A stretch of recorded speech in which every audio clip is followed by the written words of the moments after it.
Hermanos, lo que vais a escuchar en los próximos minutos puede que revolucione vuestra comprensión sobre la guerra espiritual que se libra en vuestras propias casas.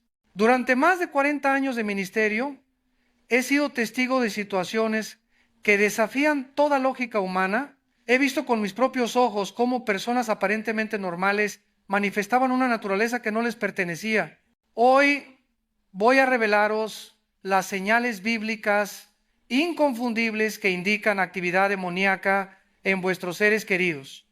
Pero también os advierto, lo que descubriréis al final de este mensaje derribará por completo una creencia que la iglesia moderna ha aceptado sin cuestionarla. Si permanecéis conmigo hasta el final, comprenderéis por qué tantos creyentes fracasan en el discernimiento espiritual y qué es exactamente lo que la palabra de Dios nos ordena hacer cuando enfrentamos estas realidades.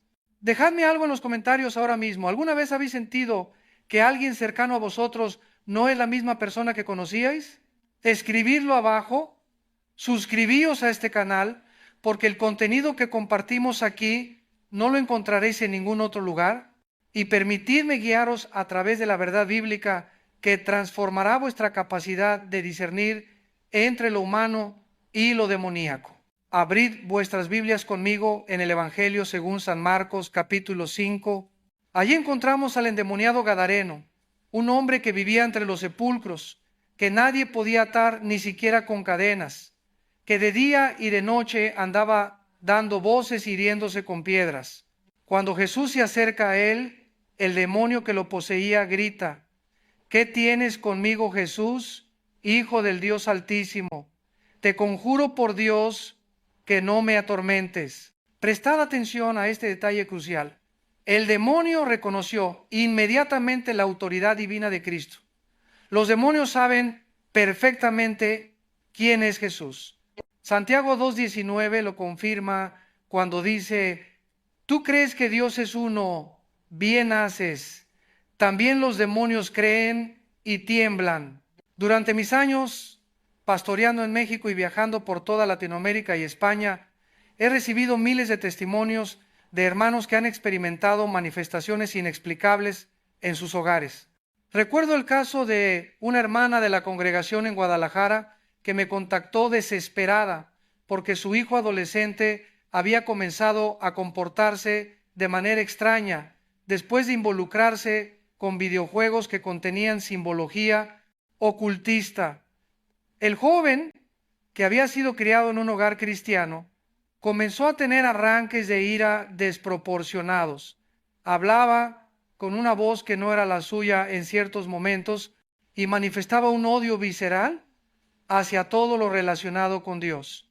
Cuando intentaban orar en su presencia, él huía de la habitación o comenzaba a blasfemar con palabras que jamás había utilizado en su vocabulario. Esta historia no es aislada. La realidad espiritual que enfrentamos en este tiempo es más intensa que nunca porque nos acercamos al retorno de Cristo y Satanás sabe que le queda poco tiempo. Apocalipsis 12:12 nos advierte: ay de los moradores de la tierra y del mar, porque el diablo ha descendido a vosotros con gran ira, sabiendo que tiene poco tiempo.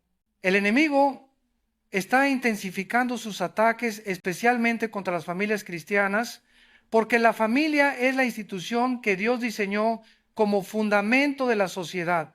Ahora bien, antes de continuar, necesito establecer un fundamento teológico sólido.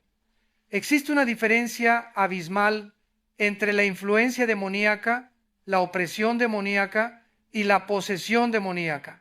La influencia ocurre cuando una persona es tentada o persuadida por fuerzas espirituales malignas a través de pensamientos, pero mantiene el control de sus decisiones. Todos los seres humanos, incluyendo a los creyentes, experimentamos influencia demoníaca en forma de tentaciones.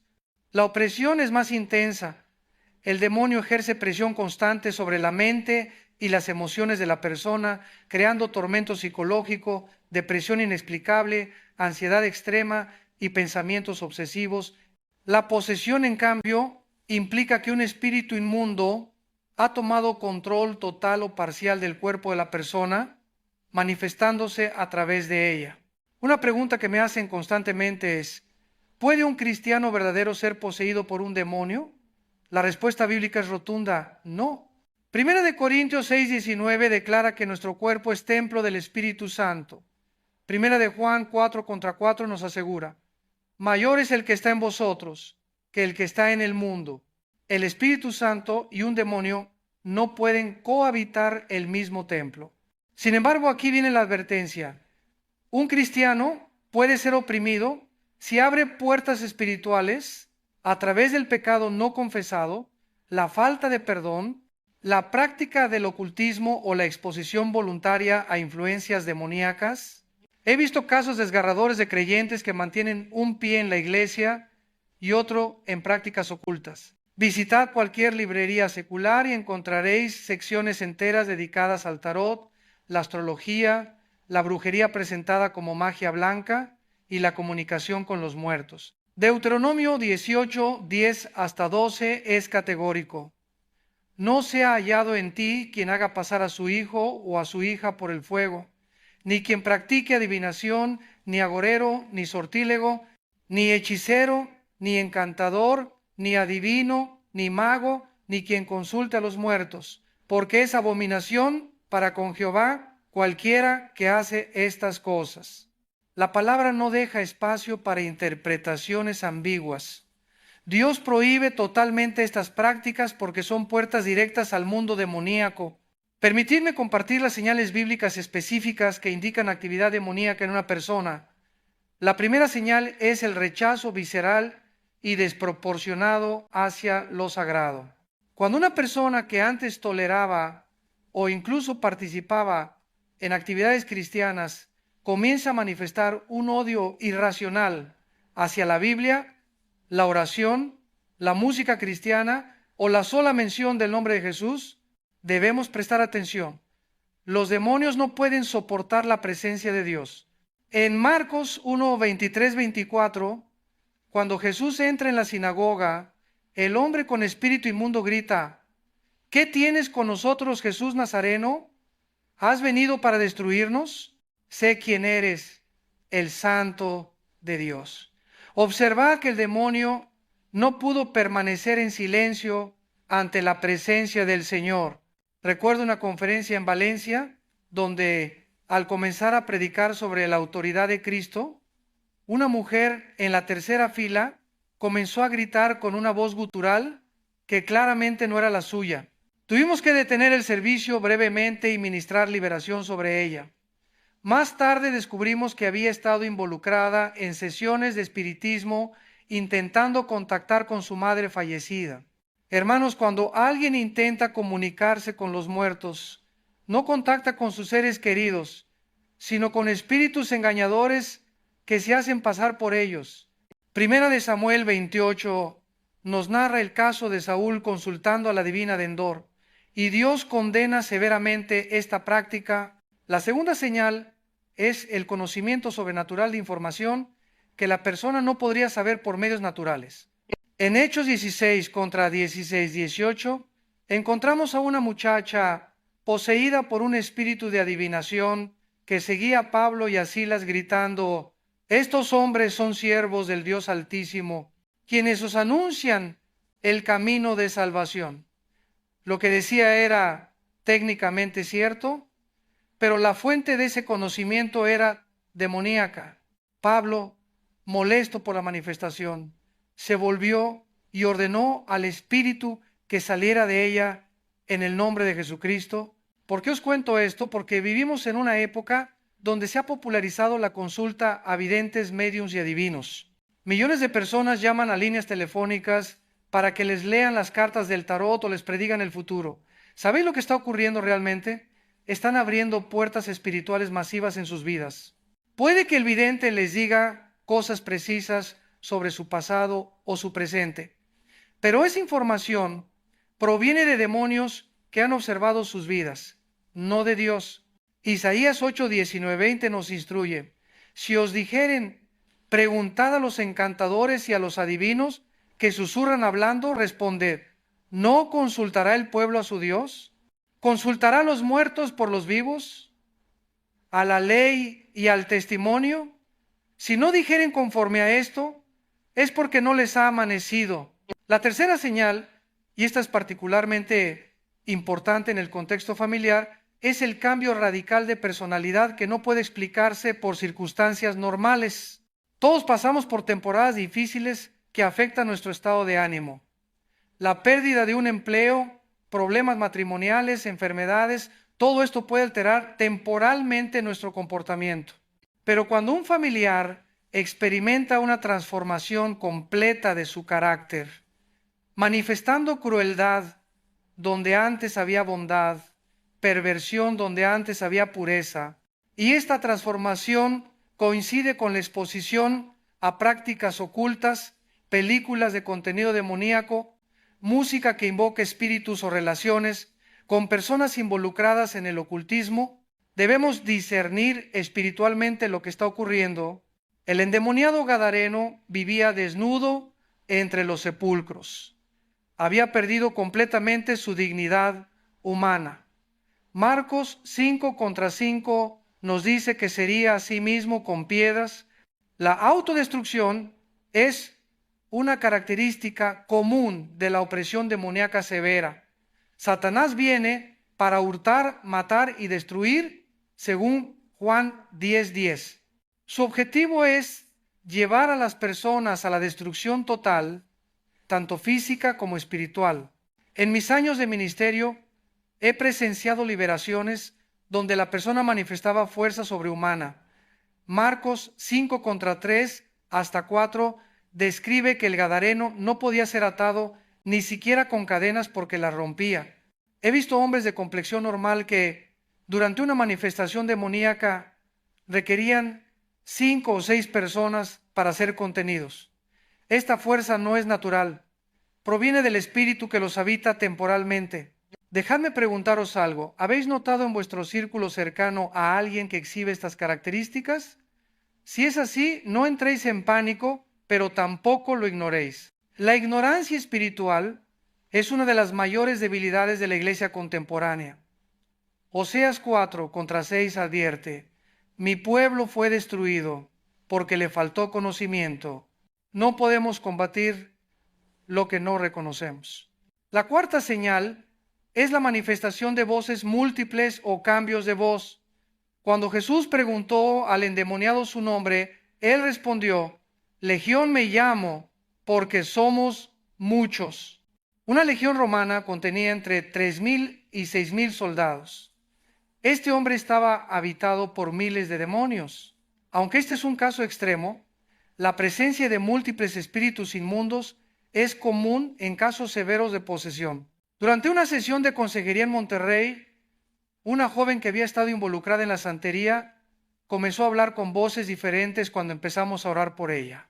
Primero era la voz de un niño pequeño, luego una voz masculina grave, después una voz femenina seductora. Cada voz representaba un demonio diferente que había entrado a través de diferentes pecados y rituales. Fue necesario ministrar liberación durante varias sesiones, renunciando específicamente a cada punto de entrada espiritual. Aquí debo hacer una pausa para advertiros sobre algo crítico. No intentéis ministrar liberación si no estáis espiritualmente preparados. Hechos 19:13-16 narra el desastroso intento de los 7 hijos de Seba, quienes trataron de expulsar demonios usando el nombre de Jesús sin tener una relación genuina con él. El demonio le respondió, a Jesús conozco y sé quién es Pablo, pero vosotros, ¿quiénes sois? Y el hombre poseído saltó sobre ellos y los venció, de tal manera que huyeron desnudos y heridos. La autoridad espiritual no se puede falsificar. Proviene de una vida de santidad, oración y comunión íntima con Dios. La quinta señal es la presencia de fenómenos paranormales en el entorno de la persona.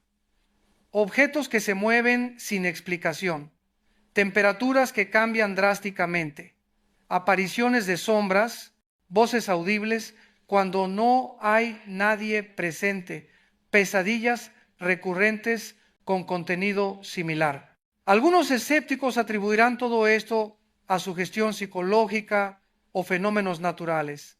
Pero la Biblia confirma que los demonios pueden manifestarse físicamente en nuestro mundo.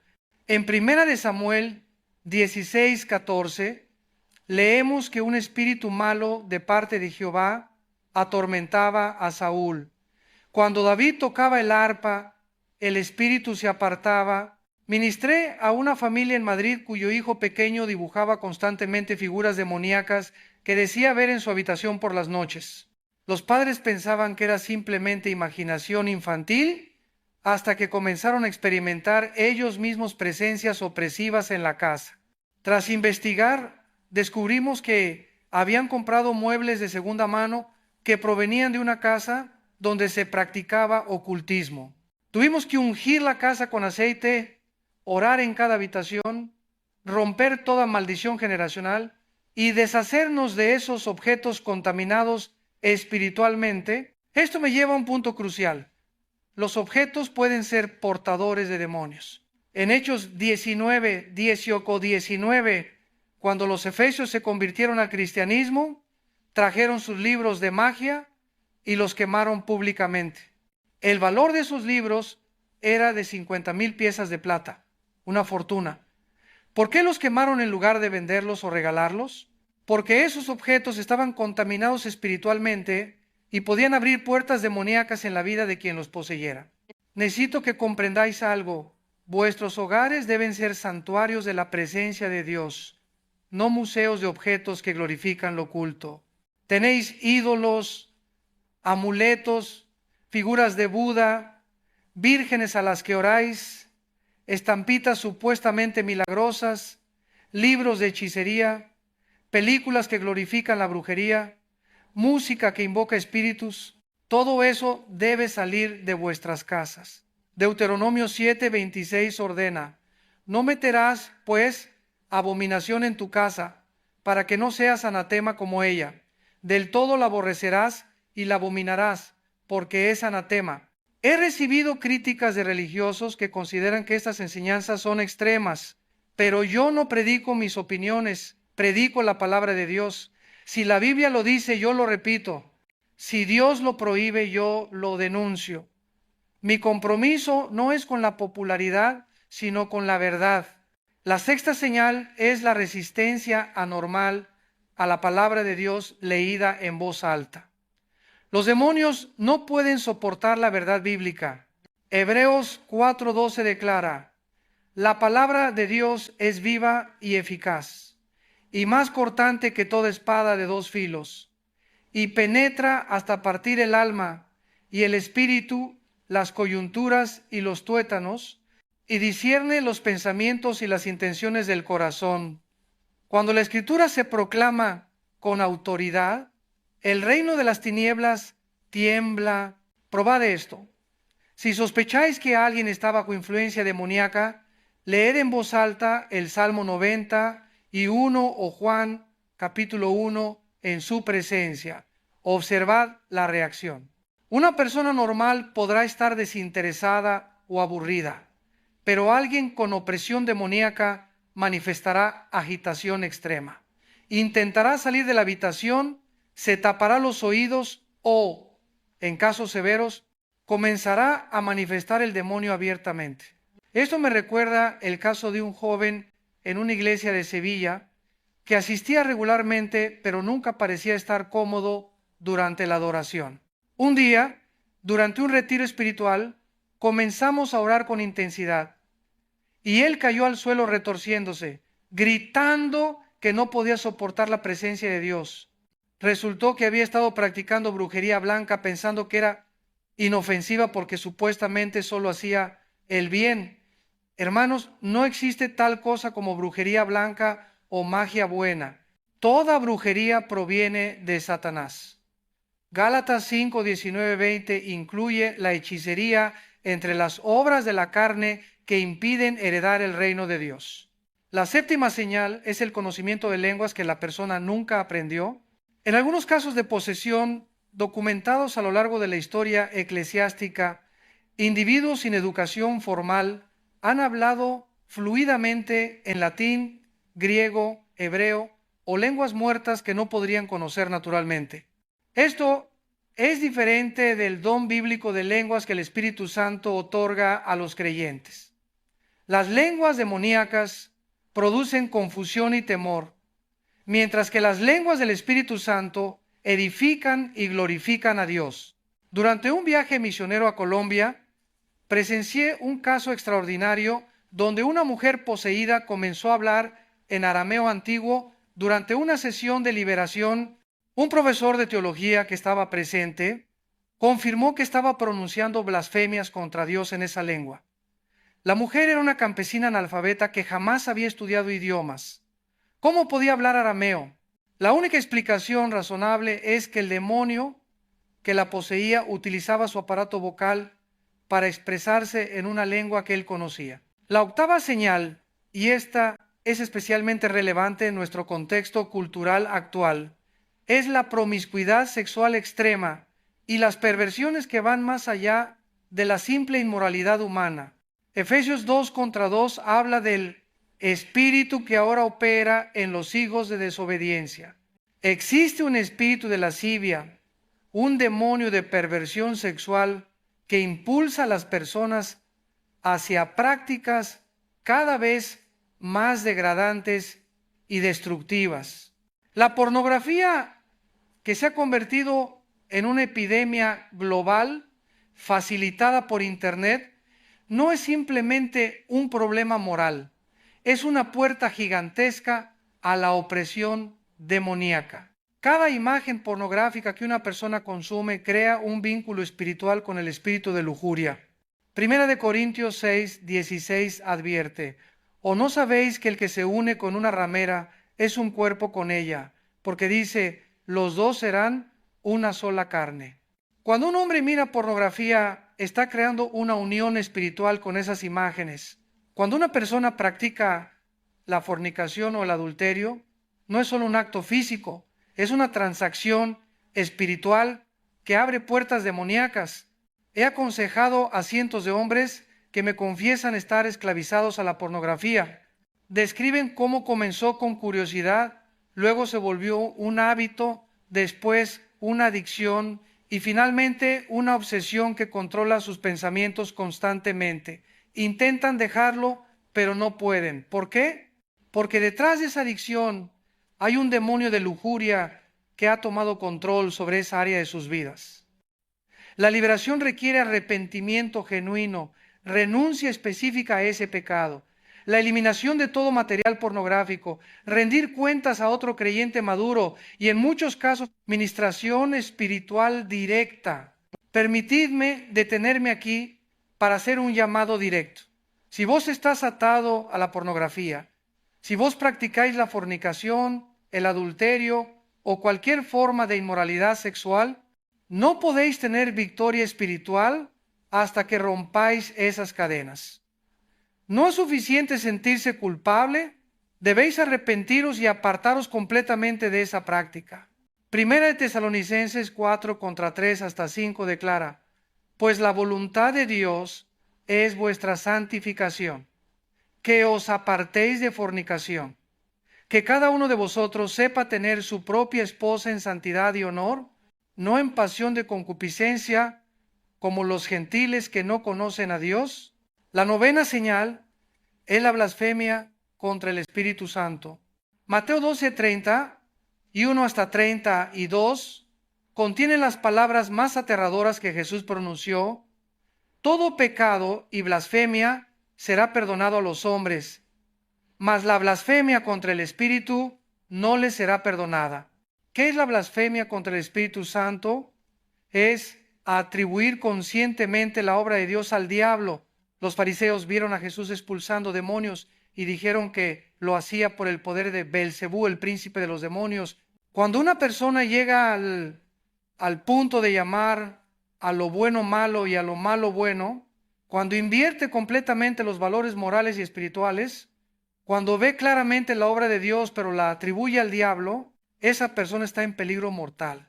Isaías 5:20 pronuncia una maldición: ay de los que a lo malo dicen bueno y a lo bueno malo, que hacen de la luz tinieblas y de las tinieblas luz, que ponen lo amargo por dulce y lo dulce por amargo. Vivimos en una sociedad que ha llegado exactamente a este punto. Lo que la Biblia llama pecado, el mundo lo llama libertad. Lo que Dios declara abominación, la cultura moderna lo celebra como progreso. El matrimonio entre un hombre y una mujer, institución divina desde Génesis 2:24, es ridiculizado como anticuado. La homosexualidad, que Levítico 18:22 y Romanos 1:26-27 condenan explícitamente, es promovida como un derecho humano. El aborto, que es el asesinato de inocentes, se presenta como salud reproductiva. La brujería se enseña en las escuelas bajo el disfraz de Harry Potter y otras franquicias de entretenimiento. Hermanos, no nos engañemos. Detrás de esta inversión de valores no hay simplemente confusión filosófica, hay una estrategia demoníaca deliberada para destruir a la humanidad. Satanás es descrito en Juan 8:44 como mentiroso y padre de mentira.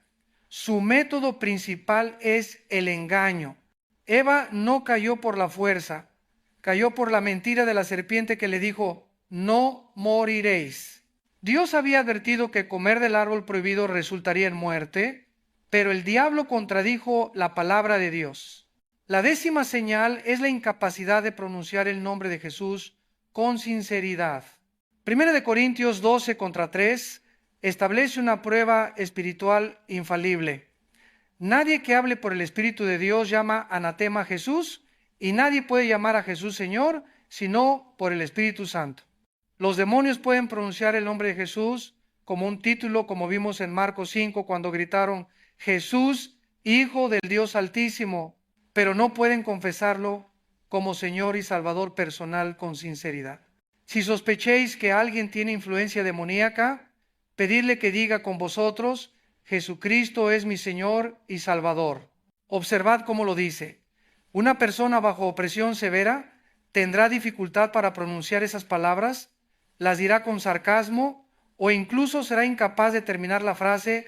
He visto casos donde individuos que pueden hablar con fluidez sobre cualquier tema se traban y tartamudean cuando intentan confesar a Cristo como Señor.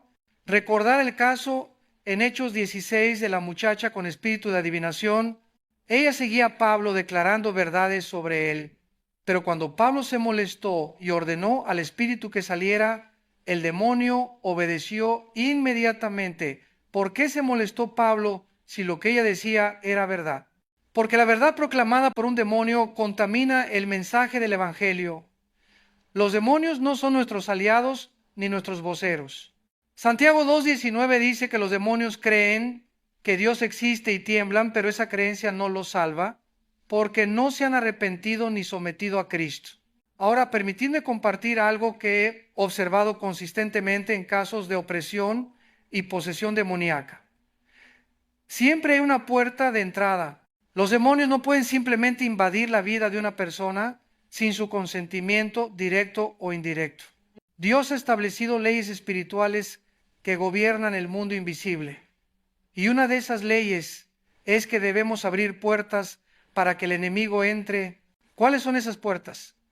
La primera y más común es el pecado habitual no confesado. Cuando una persona practica conscientemente el pecado sin arrepentirse, está invitando a los demonios a operar en su vida. Efesios 4:27 advierte: ni deis lugar al diablo. La palabra griega lugar significa literalmente un espacio, una oportunidad. Cada vez que pecamos y no nos arrepentimos, estamos dando espacio legal al enemigo en nuestra vida. La segunda puerta es la falta de perdón. Jesús enseñó en Mateo 6:14-15: porque si perdonáis a los hombres sus ofensas, os perdonará también a vosotros vuestro Padre Celestial. Mas si no perdonáis a los hombres sus ofensas, tampoco vuestro Padre os perdonará vuestras ofensas. La falta de perdón es como tomar veneno esperando que el otro muera. Cuando nos negamos a perdonar, nos atamos espiritualmente a la persona que nos ofendió y creamos amargura en nuestro corazón. Hebreos 12:15 advierte que la amargura contamina a muchos. La amargura abre la puerta a espíritus de resentimiento, odio, venganza y depresión. He ministrado a personas que llevan décadas guardando rencor contra padres, cónyuges, hijos o amigos. Esa falta de perdón les ha traído enfermedades físicas, trastornos emocionales y opresión espiritual constante. Cuando finalmente perdonan desde el corazón, experimentan una liberación sobrenatural. No es terapia psicológica, es un principio espiritual establecido por Dios. La tercera puerta, y esta es masiva en nuestro tiempo, es el consumo de entretenimiento que glorifica lo demoníaco. Las películas de terror modernas no son simplemente ficción creativa. Muchas están basadas en hechos reales que involucran posesiones demoníacas, casas embrujadas y rituales satánicos. Cuando pagáis para ver esas películas, estáis financiando la industria del ocultismo. Cuando las veis, estáis exponiendo vuestra mente y vuestro espíritu a imágenes y conceptos demoníacos. Lo mismo aplica a ciertos géneros musicales. El heavy metal, el death metal, el black metal y otros estilos similares están deliberadamente diseñados para invocar lo oscuro. Las letras glorifican a Satanás, promueven el suicidio, celebran la violencia y blasfeman contra Dios. Las portadas de los álbumes presentan simbología satánica. Los conciertos son rituales donde se invoca abiertamente a espíritus inmundos. Puede que algunos digáis, pero es solo música, no significa nada. Os equivocáis. La música es uno de los medios más poderosos de influencia espiritual. Lucifer, antes de su caída, era el querubín cubridor encargado de la adoración en el cielo. Ezequiel 28:13 menciona que tenía panderos y flautas preparados en él desde el día de su creación. Cuando cayó, corrompió ese don musical y ahora lo usa para arrastrar almas al infierno. Filipenses 4:8 nos da el estándar divino para lo que debe ocupar nuestra mente. Todo lo que es verdadero, todo lo honesto, todo lo justo, todo lo puro, todo lo amable, todo lo que es de buen nombre, si hay virtud alguna, si algo digno de alabanza, en esto pensad. Si lo que estáis viendo o escuchando no cumple con estos criterios, no tiene lugar en vuestra vida. La cuarta puerta son las maldiciones generacionales. Éxodo 20:5 declara que Dios visita la maldad de los padres sobre los hijos hasta la tercera y cuarta generación. Esto significa que cuando nuestros antepasados practican ocultismo, idolatría, brujería o pactos satánicos, esas ataduras espirituales se transmiten a sus descendientes hasta que alguien en la línea familiar las rompe mediante el poder de la sangre de Cristo.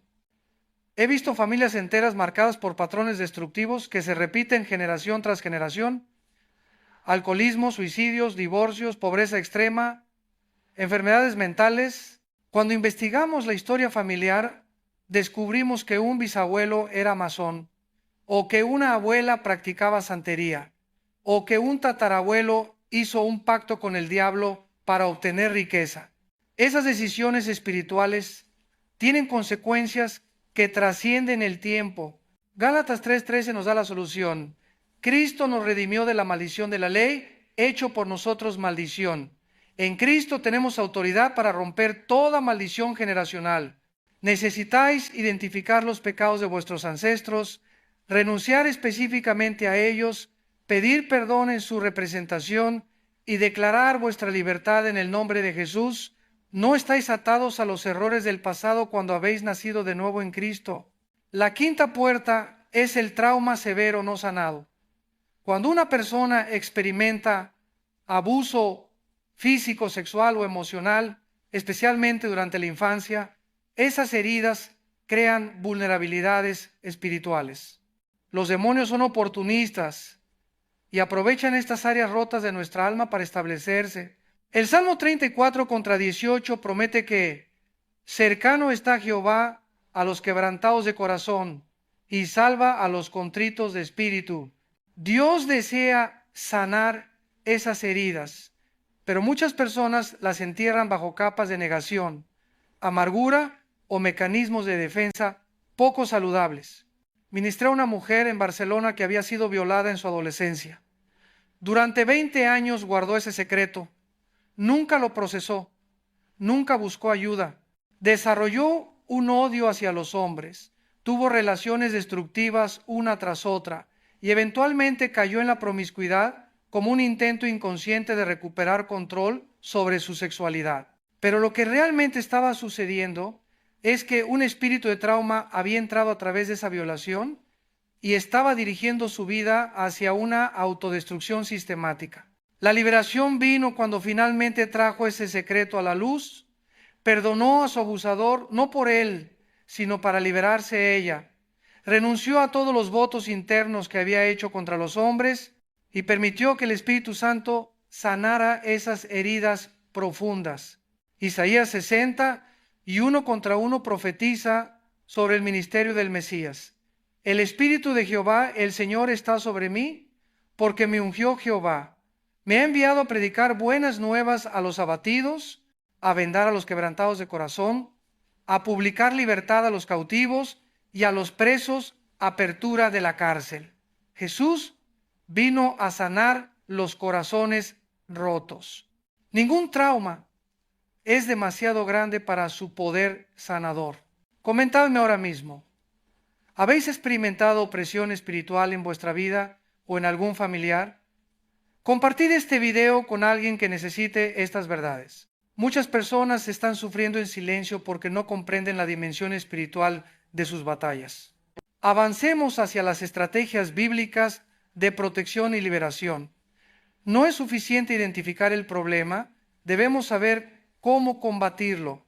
Efesios 6:12 nos recuerda: no tenemos lucha contra sangre y carne, sino contra principados, contra potestades, contra los gobernadores de las tinieblas de este siglo, contra huestes espirituales de maldad en las regiones celestes.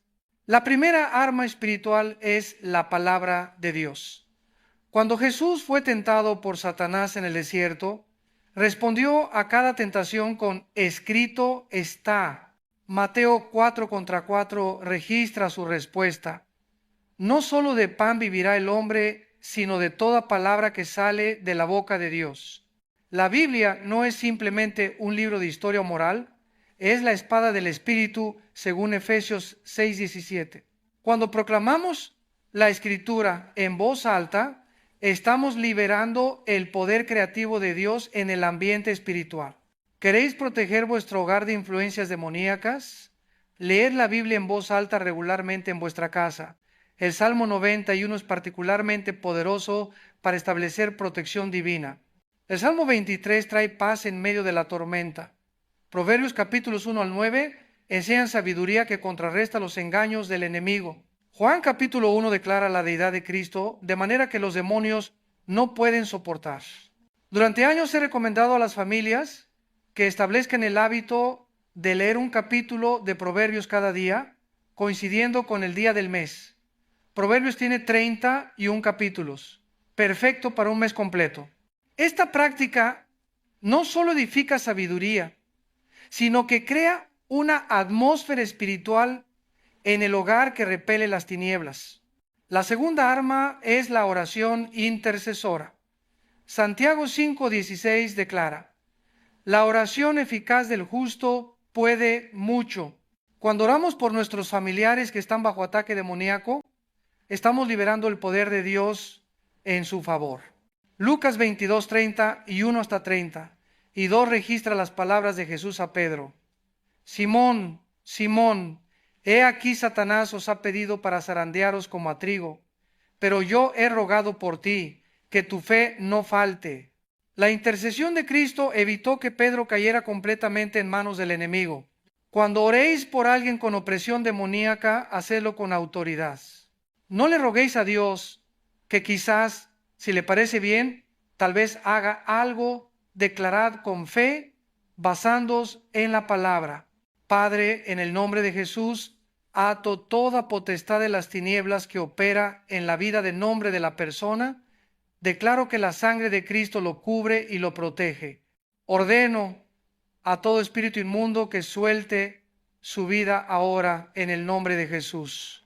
Rompo toda maldición generacional, toda puerta de entrada abierta por el pecado y proclamo libertad sobre él por el poder de la cruz del Calvario. ¿Veis la diferencia? Estáis ejerciendo la autoridad que Cristo os delegó según Lucas 10, 19. He aquí os doy potestad de hollar serpientes y escorpiones y sobre toda fuerza del enemigo y nada os dañará. La oración no es mendigarle a Dios, es ejercer la autoridad que Él ya nos otorgó. La tercera arma es el ayuno. Mateo 17:21 registra las palabras de Jesús después de que sus discípulos no pudieron expulsar un demonio. Este género no sale sino con oración y ayuno. Algunos manuscritos antiguos omiten este versículo, pero el principio se confirma en otras escrituras. El ayuno no es una huelga de hambre para manipular a Dios, es una disciplina espiritual que humilla nuestra carne, intensifica nuestra sensibilidad espiritual y fortalece nuestra autoridad en Cristo. Cuando ayunáis por un caso de opresión demoníaca, estáis entrando en un nivel más profundo de guerra espiritual. Isaías 58:6 describe el ayuno que Dios escogió. ¿No es más bien el ayuno que yo escogí, desatar las ligaduras de impiedad, soltar las cargas de opresión y dejar ir libres a los quebrantados, y que rompáis todo yugo? El ayuno rompe yugos espirituales. Recomiendo ayunos de 3 días para casos serios de opresión demoníaca. Durante esos 3 días consumid solo agua y dedicad tiempo extendido a la oración, la lectura bíblica y la adoración. Si tenéis condiciones médicas que os impiden ayunar completamente, hacedlo parcialmente, eliminando ciertos alimentos o en periodos más cortos. Dios mira el corazón, no solo el acto externo. La cuarta arma es la adoración. Segunda de Crónicas 20 narra cómo el rey Josafat enfrentó a ejércitos enemigos enviando primero a los adoradores. Versículo 22 dice: Cuando comenzaron a entonar cantos de alabanza, Jehová puso contra los hijos de Amón, de Moab y del monte de Seir las emboscadas de ellos mismos que venían contra Judá, y se mataron los unos a los otros. La adoración genuina desata el poder guerrero de Dios. En sesiones de liberación he experimentado cómo los demonios se retuercen cuando comenzamos a cantar himnos que exaltan la sangre de Cristo. La sangre de Jesús tiene poder. No es solo una canción bonita, es una declaración de guerra contra las fuerzas de las tinieblas. Apocalipsis 12:11 revela la estrategia de victoria. Ellos le han vencido por medio de la sangre del Cordero y de la palabra del testimonio de ellos. Estableced en vuestros hogares tiempos regulares de adoración familiar. Poned música cristiana que glorifique a Jesús. Cantad juntos. La atmósfera espiritual de vuestro hogar cambiará dramáticamente. Los demonios huyen de la presencia de Dios manifestada en la adoración sincera. La quinta arma es la confesión de pecados. Primera de Juan 1:9 promete: si confesamos nuestros pecados, Él es fiel y justo para perdonar nuestros pecados y limpiarnos de toda maldad. Cuando un familiar está bajo opresión demoníaca, parte del proceso de liberación requiere que identifique y confiese los pecados que abrieron las puertas al enemigo. Recordad el caso del rey Saúl. Primera de Samuel 15 registra su desobediencia a Dios al no destruir completamente a los amalecitas como Dios había ordenado. Saúl intentó justificar su desobediencia con excusas religiosas, pero el profeta Samuel le confrontó: ciertamente el obedecer es mejor que los sacrificios y el prestar atención que la grosura de los carneros, porque como pecado de adivinación es la rebelión, y como ídolos e idolatría la obstinación. A partir de ese momento el Espíritu de Dios se apartó de Saúl y un espíritu malo comenzó a atormentarlo. La rebelión contra Dios es equiparada con brujería. Cuando nos rebelamos contra su autoridad, estamos operando en el mismo espíritu de Satanás quien se rebeló originalmente contra el trono de Dios. Primera de Samuel 16:14 es uno de los versículos más aterradores de la Biblia. El espíritu de Jehová se apartó de Saúl y le atormentaba un espíritu malo de parte de Jehová. Dios retiró su protección y permitió que un demonio atormentara a Saúl como consecuencia de su desobediencia persistente. La solución estaba disponible para Saúl si se hubiera arrepentido genuinamente, pero él nunca lo hizo. En cambio, consultó a una médium en Endor, violando directamente los mandamientos de Dios y sellando su destino trágico. Primera de Crónicas 10, 13, 14 resume su caída. Así murió Saúl por su rebelión, con que prevaricó contra Jehová, contra la palabra de Jehová, la cual no guardó, y porque consultó a una divina y no consultó a Jehová, por esta causa lo mató. Hermanos, la historia de Saúl es una advertencia solemne. No juguéis con la desobediencia, no coquetéis con el pecado, no abráis puertas al enemigo pensando que podéis controlar las consecuencias. Proverbios 6, 27, 28 pregunta retóricamente, ¿tomará el hombre fuego en su seno sin que sus vestidos ardan? ¿Andará el hombre sobre brasas sin que sus pies se quemen? Las leyes espirituales son tan reales como las leyes físicas. La sexta arma es la sangre de Cristo. No me canso de predicar sobre el poder de la sangre. Hebreos 9:22 establece, sin derramamiento de sangre no se hace remisión. La sangre de Jesús no solo nos limpia del pecado, sino que también nos protege del enemigo. Apocalipsis 12:11 ya lo mencioné, pero vale la pena repetirlo. Ellos le han vencido por medio de la sangre del Cordero. Cuando ministréis liberación, invocad constantemente la sangre de Cristo. Aplico la sangre de Jesús sobre esta persona. Declaro que la sangre del Cordero lo cubre y lo protege. Ningún arma forjada contra él prosperará porque está cubierto por la sangre del pacto eterno. Los demonios no pueden resistir la sangre de Cristo porque representa su derrota total y definitiva en la cruz del Calvario. Colosenses 2:15 declara triunfalmente, y despojando a los principados y a las potestades, los exhibió públicamente, triunfando sobre ellos en la cruz.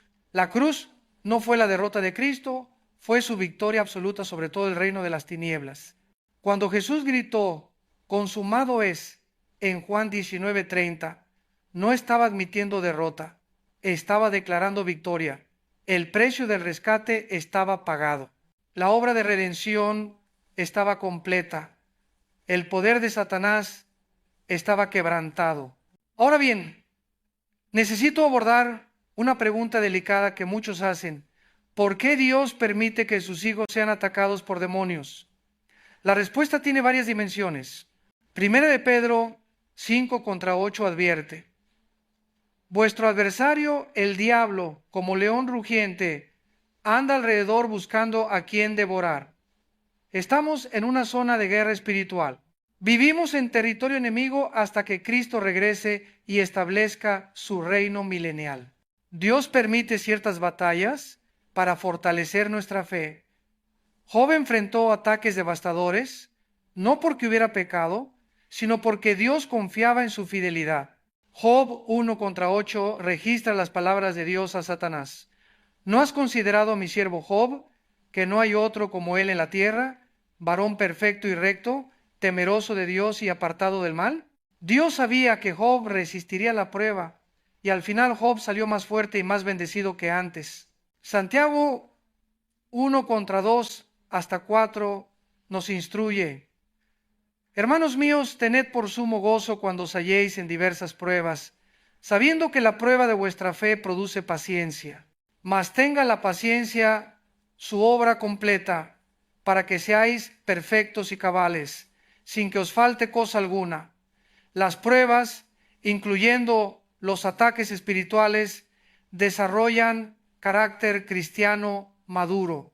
Sin embargo, también debemos reconocer que muchos cristianos están bajo ataque porque han abierto puertas al enemigo mediante el pecado.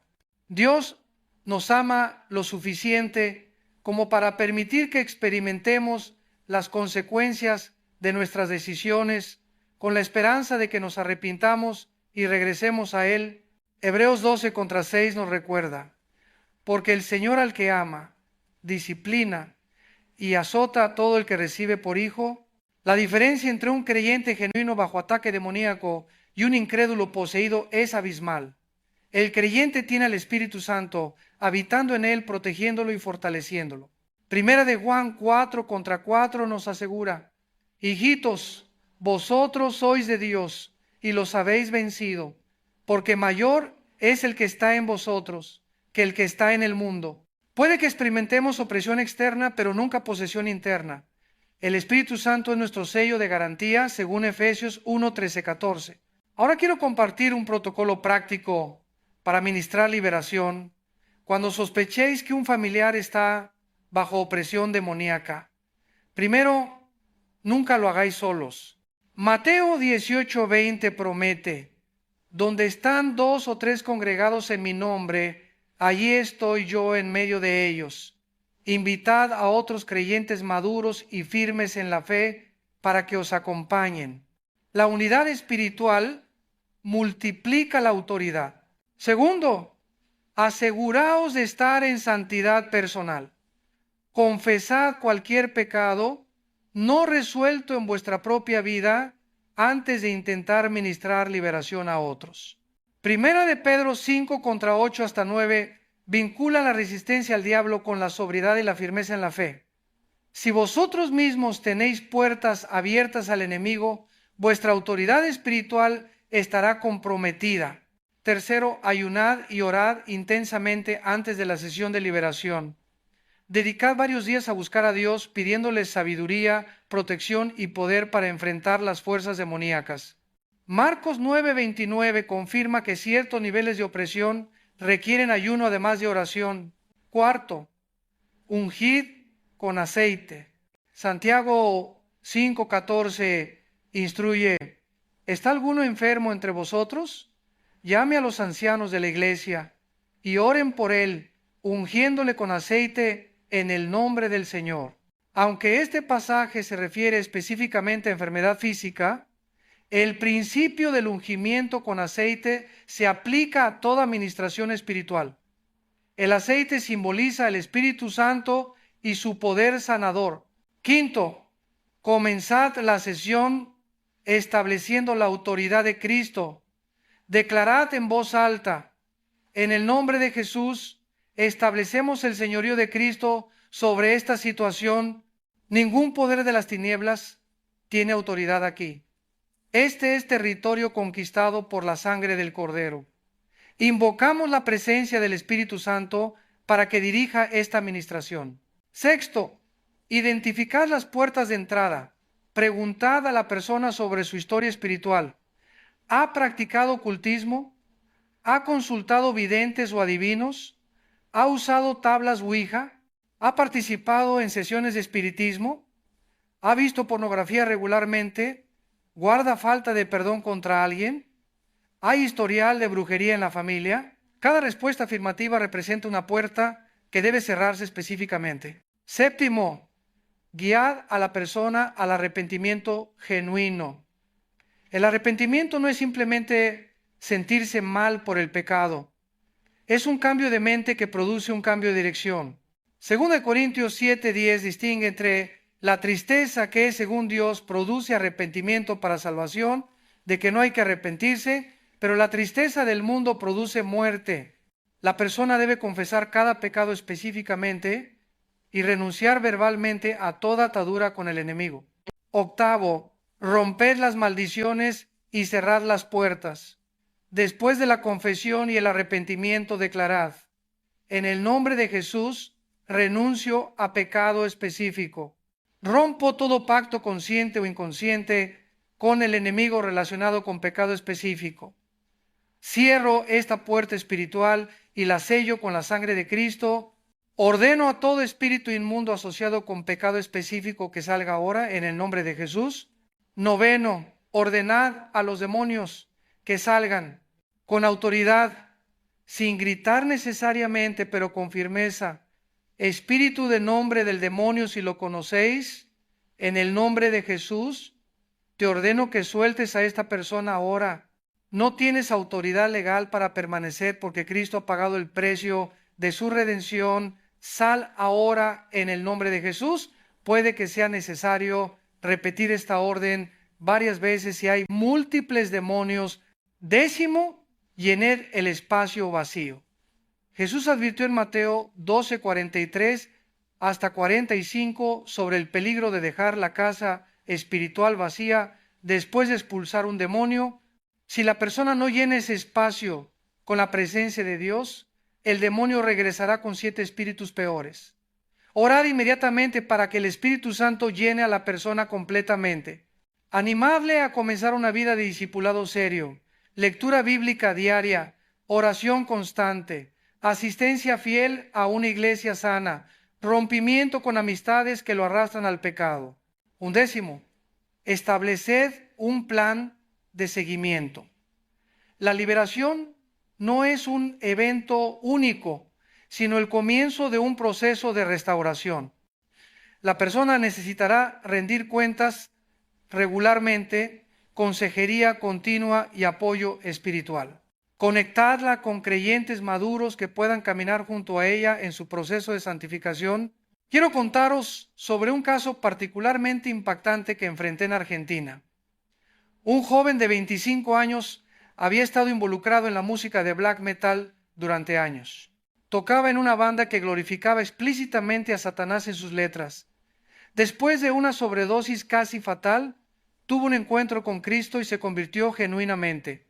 Llegó a mí buscando ayuda porque, aunque había aceptado a Jesús, experimentaba ataques nocturnos constantes, pesadillas horrendas donde veía a los demonios que antes invocaba en sus canciones y pensamientos suicidas persistentes. Durante la sesión de ministración, el joven confesó que había firmado literalmente un pacto con sangre, dedicando su vida y su música a Satanás. Eso era una puerta espiritual masiva. Lo guiamos a renunciar verbal y explícitamente a ese pacto, a confesar ese pecado, a perdonarse a sí mismo por lo que había hecho en ignorancia. Cuando comenzamos a ordenar a los espíritus que salieran, el joven cayó al suelo convulsionando. Su cuerpo se retorcía de maneras físicamente imposibles. Con voz que claramente no era la suya, el demonio gritó: «¡Él es mío! Firmó un pacto». Respondimos inmediatamente: «El pacto está roto por la sangre de Jesucristo, que es superior a cualquier pacto humano. Él ahora pertenece a Cristo. Sal en el nombre de Jesús». Después de aproximadamente 40 minutos de intensa guerra espiritual, el joven quedó en paz. Su rostro cambió visiblemente, se levantó llorando y testificó que por primera vez en años sentía paz genuina. Esa experiencia confirma Colosenses 1:13, el cual nos ha librado de la potestad de las tinieblas y trasladado al reino de su amado Hijo. Cristo tiene poder absoluto sobre todo pacto satánico. Ninguna firma, ninguna dedicación, ninguna promesa hecha al enemigo puede resistir la sangre del Cordero cuando hay arrepentimiento genuino. Dejadme abordar ahora una realidad que muchos pastores evitan por miedo a la controversia. Los demonios se manifiestan en las iglesias. Lucas 4:33 hasta 35 registra que en la sinagoga había un hombre con espíritu de demonio inmundo que gritó cuando Jesús comenzó a enseñar. Las personas poseídas o severamente oprimidas se sienten atraídas a las iglesias donde se predica la verdad porque los demonios que las habitan son confrontados por la presencia de Dios. He predicado en conferencias donde al comenzar a ministrar sobre liberación, varias personas en la audiencia comenzaron a manifestar simultáneamente. Los sugieres entrenados para estas situaciones los llevaban discretamente a salas aparte donde equipos de intercesión ministraban liberación mientras yo continuaba predicando. Esto no es caos, es guerra espiritual normal cuando la palabra de Dios se predica con autoridad.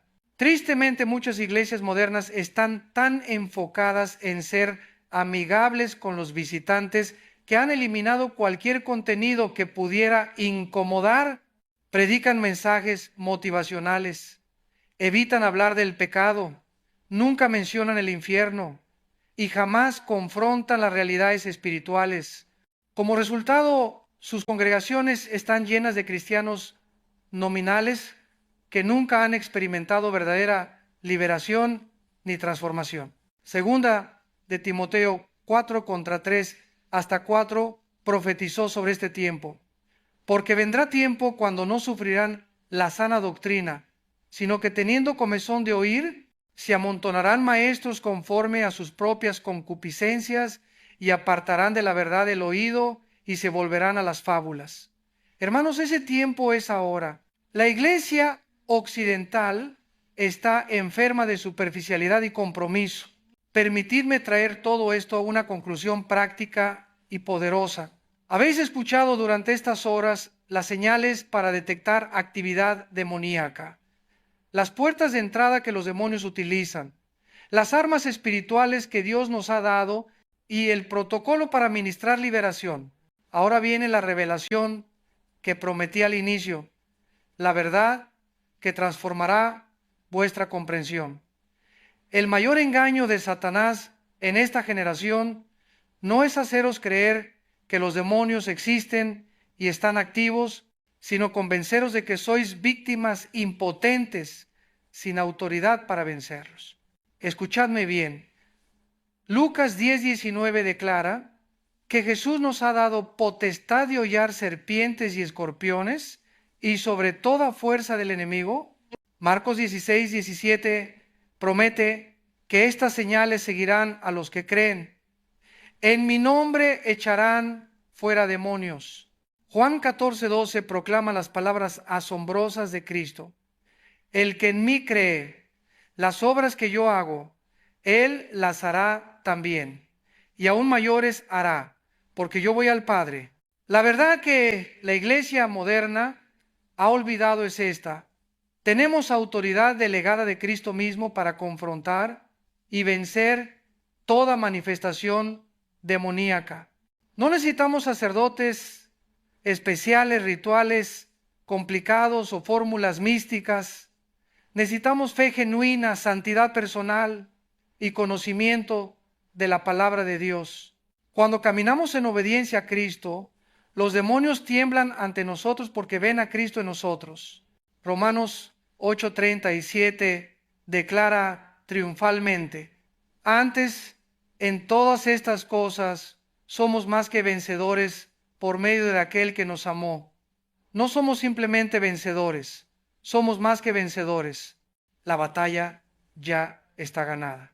Cristo derrotó definitivamente a Satanás en la cruz. Ahora nosotros simplemente aplicamos esa victoria en cada situación que enfrentamos. Aquí está vuestro reto para esta semana. Examinad vuestras vidas y vuestros hogares. ¿Hay puertas abiertas al enemigo? ¿Tenéis objetos contaminados espiritualmente? ¿Estáis practicando pecados habituales sin arrepentiros? ¿Guardáis falta de perdón contra alguien? Tomad acción inmediata, arrepentíos, confesad, renunciad, eliminad todo lo que contamina vuestro templo espiritual. Leed esta semana completo el Evangelio de Marcos, prestando especial atención a cada vez que Jesús confronta demonios. Estudiad su metodología, su autoridad, su victoria absoluta. Luego aplicad esos principios cuando oréis por vuestros familiares que están bajo ataque espiritual. Colosenses 2:15 es mi texto final para vosotros. Y despojando a los principados y a las potestades, los exhibió públicamente, triunfando sobre ellos en la cruz. Cristo ya ganó. El enemigo está derrotado.